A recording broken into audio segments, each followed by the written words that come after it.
Yes. All right.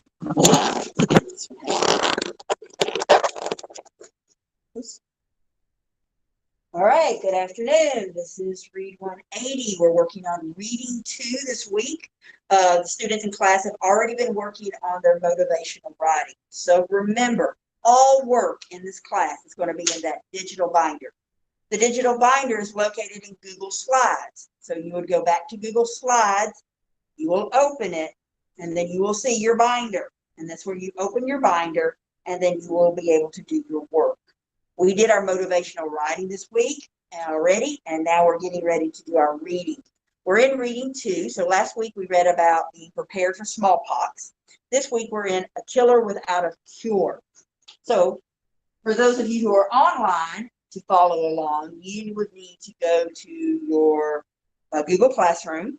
You would be in the week of the 14th through the 18th.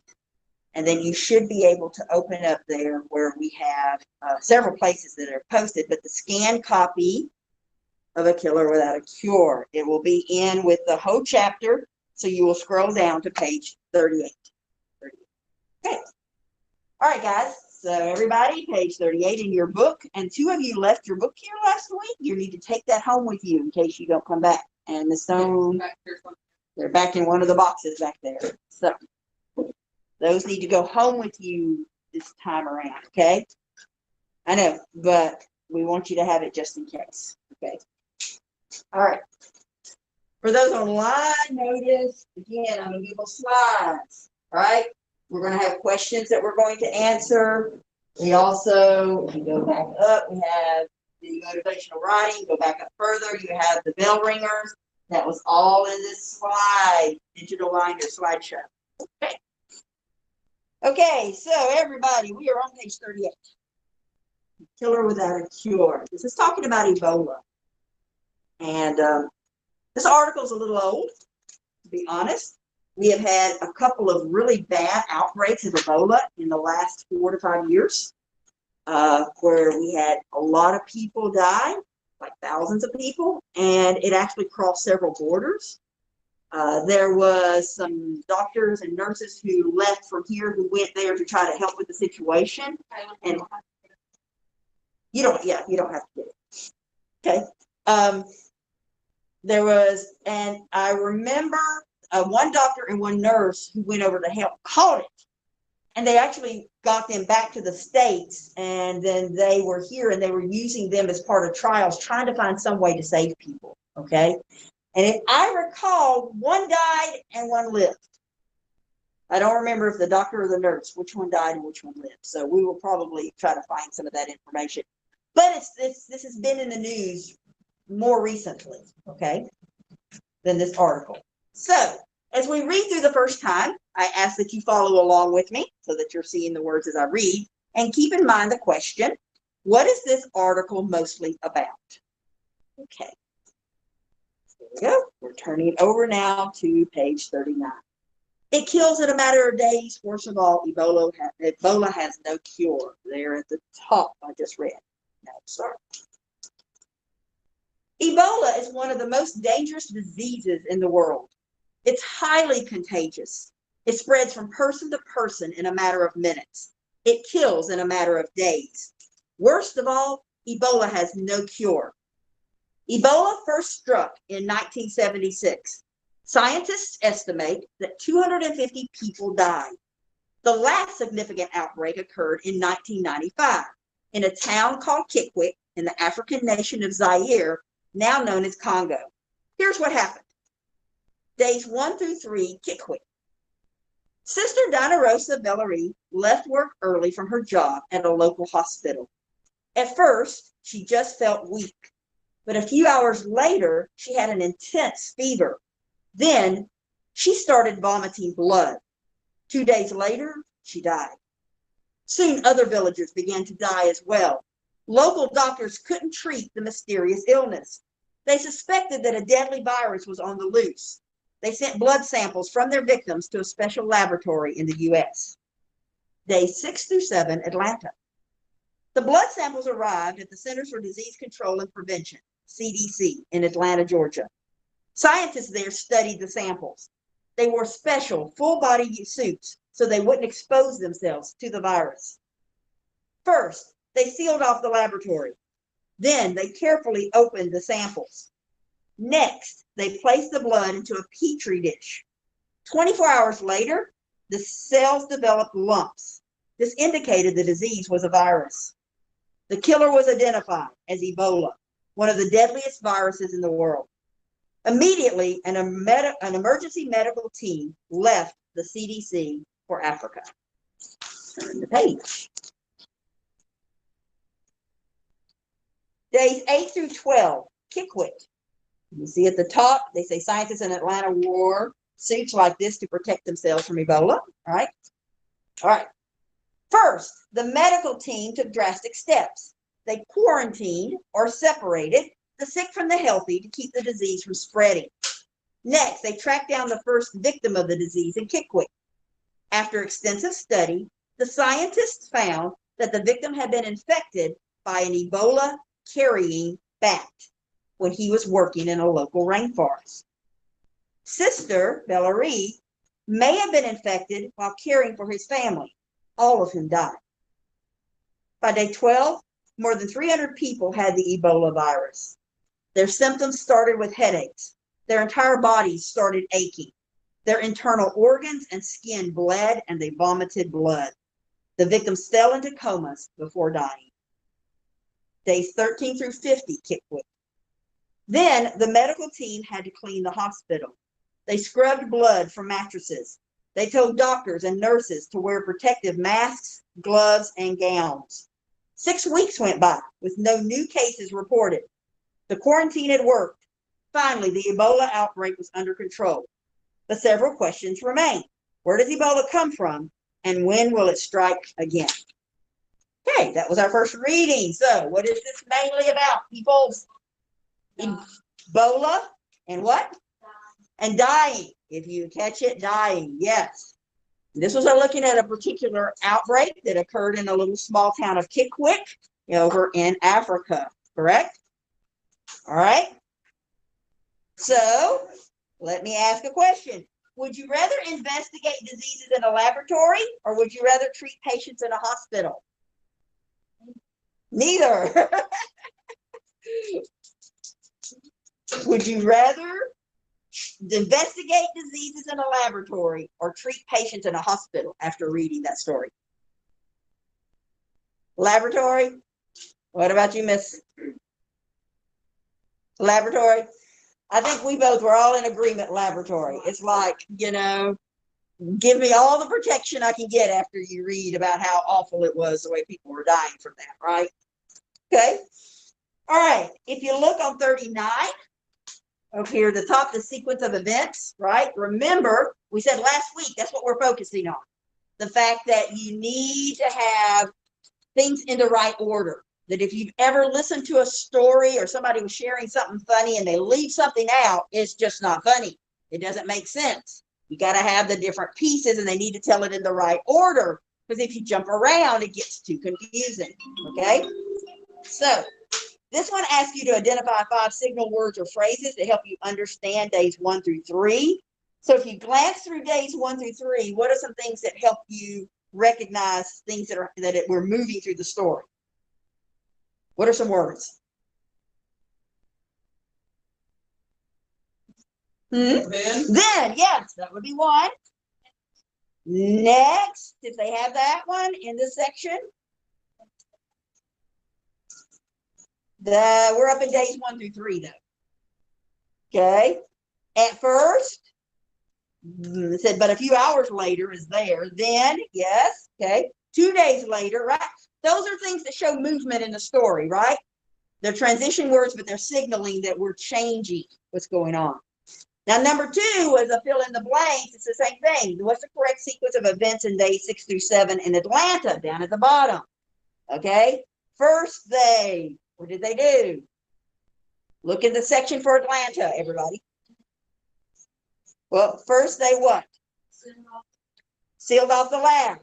Then they carefully Open the samples. Next, they placed into a petri dish. Yes, 24 hours later. Okay, and then immediately, no, that's not where immediately is. Find immediately. Yes, they left. The team left the CDC for Africa. There you go. Right? Okay, that's going to be one of your sections there. What are two things that you could do? You could, if you were proposing two safety measures that could help people keep the deadly diseases like Ebola from spreading. What are things that we can do to keep diseases from spreading? Wear masks. Those bodysuits. Bodysuits if we had to, right? Yeah, like, don't think that hadn't crossed my mind. Should I just buy a whole suit, right? Okay, we can wash and wash and wash and wash our hands and use hand sanitizer, right? Keeping things clean with stay at home. If you're sick, yes. Do you know how many people go out in public when they're sick? It's crazy. Yes, I wouldn't be surprised. Okay. But yes, if you got a fever, what do they say? Stay home, right? If students come to school and you got a fever, we're calling the parents to come get them, right? So stay home, quarantine yourself, social distance, right? Any of those could work. Okay, let's read this now. So we're back at the beginning of the story. Back at the beginning of the story. A killer without a cure. And we're going to read through, and this time I'm leaving out words, so don't be working on any writing or typing right now. We're going to read through, and you're chiming in for me, right? And then we'll do our third reading after we answer a few more questions, and then you're ready to work. Okay. And you guys know I never pause when it's a heading, some type of heading. I will read it this time, but I will not pause for you to chime in. Okay, it kills in a matter of days. Worst of all, Ebola has no cure. So let's start. Ebola is one of the, all three, most, thank you, dangerous diseases in the world. It's it spreads from person to person in a matter of, it kills in a matter of, worst of all, Ebola has no cure. Okay, make sure I can hear you, especially with these masks on, okay, for your grade. Good. Ebola first struck in 1976. Scientists estimate that 250 died. The last significant outbreak occurred in 1995 in a called Kikwik in the African nation of Zaire, now known as Congo. Yes, Congo. That one actually, the way it's said, the way it looks. Okay. Here's what happened. Days 1 through 3 in Kikwik. Sister Donna Rosa Bellery left work. There you go. Left work early from her job at a local. At first, she just felt, but a few hours later, she had an intense. Then she started vomiting. 2 days later, she died. Yeah. Soon, other villagers began to die as well. Local doctors couldn't treat the mysterious. They suspected that a deadly was on the good. They sent what kind of samples? They sent blood samples from the victims to a special laboratory in the U.S. Day 6 through 7, Atlanta. The blood samples arrived at the Centers for Disease Control and Prevention, CDC, in Georgia. Good. Scientists there studied they wore special full body. Good. So they wouldn't expose themselves to the first. They sealed off the good. Then they carefully opened next they placed into a petri dish. 24 hours later, the cells developed. Good. They indicated disease was good. The killer was identified as Ebola, one of the deadliest viruses in immediately an emergency medical. Left the CDC for, great, turn the page. Days 8 through 12, Kikwik. First, the medical took drastic, they quarantined, or the sick from the healthy to keep the disease from. Next, they tracked the first victim of the disease in Kikwik. After extensive, the scientists found that the victim had been infected by an Ebola carrying when he was working in a local rain. Sister Bellery may have been infected while for his family, all of whom by day 12, more than 300 had the Ebola. Their symptoms started with their entire body started, their internal organs and skin, and they vomited. The victims fell into before days 13 through 50, Kikwik. Then the medical had to clean they scrubbed from mattresses. They told doctors and nurses to wear protective gloves, and 6 weeks went by with no new reported. The quarantine had finally, the Ebola outbreak was under, but several questions remain. Where does Ebola from, and when will it again? Good job, everybody. Okay, so how did the first victim of Ebola probably catch the disease or contract the disease? From a bat, right? Out at work, working in the rainforest, and they probably got it from a bat. Now, how would you feel if you were part of the cleanup team at the hospital? I wouldn't do it. Wouldn't do it? Leave scared? Yeah. if I had, and I understand, right? Okay. If they didn't clean the hospital, then you can't use the hospital anymore. So they had to get it cleaned, right? But I think I would have wanted not one, but 2 of those hazmat suits. Like I'd have put one of those things on, and then I'd want a whole another one on in case I like tore it, like it just, I wouldn't want to anyway, but it had to be done, and somebody obviously did it. So, okay. Look at the section days 8 through 12. It's on the second reading, days 8 through 12, Kikwik. What do you think is a couple of important details? What's some important things that happen in that section?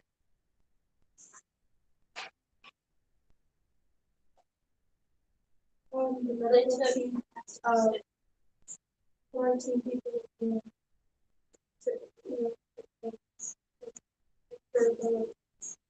Very good. Yes, actually, yes. Probably the big thing first was that quarantining, right? Trying to separate people who are sick, who've been exposed to someone sick, and who hadn't been around. So we could separate them all out, and that way we could help keep control, right? Great. Yes, ma'am. That was probably one of the biggest things, and probably very hard to do. We haven't liked being quarantined, have we? Yeah, well, at least outside is usually pretty good, right? But, okay. So that's one thing they did. What's another thing that was really probably important for this? Patient 0, yes.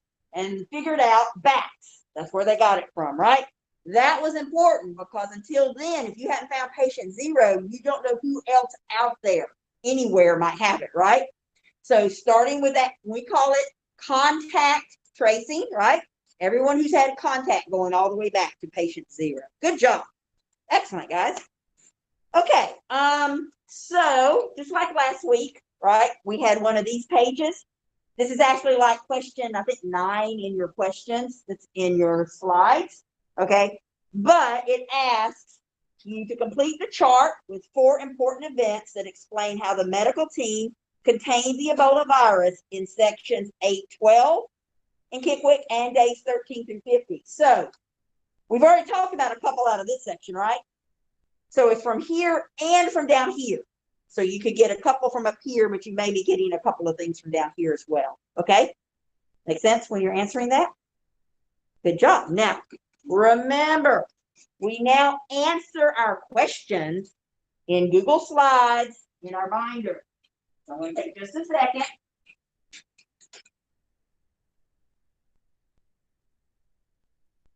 is this. For our friends online, you watch later, you go to Google, you go to the waffle, go to slide.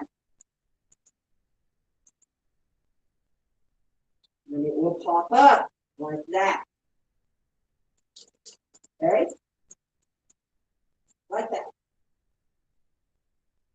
Ask if you are who you are. And then we have bell ringers. Slide 2 talks about bell ringers.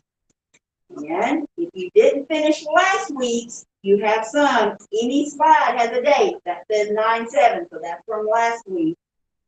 This week we'll say 9/14 to 9/18. Those are the ones you need to answer. Okay? If there is not a slide behind this to answer on, you still need to go up to File, and do, whoops, flip over to new slide and put one in behind it in order to do your answers. Okay? You also have, we'll be going past the motivational writing that we've already done. We did that last week. This one was for this week. Okay, and it says the dates. Okay, we have them up there. Okay. And then we have the section that's questions. Last week we were finishing vocab. Last week we had questions. I have lost the slide. No, that's prepared for small talk. Sorry, I saw killer. I lost the slide, but no, that's prepared for small talk. That was last week. There was a place to put your answers. This week, this is where we're at. A killer without a cure. Again, 9/14 to 9/17. There's your questions.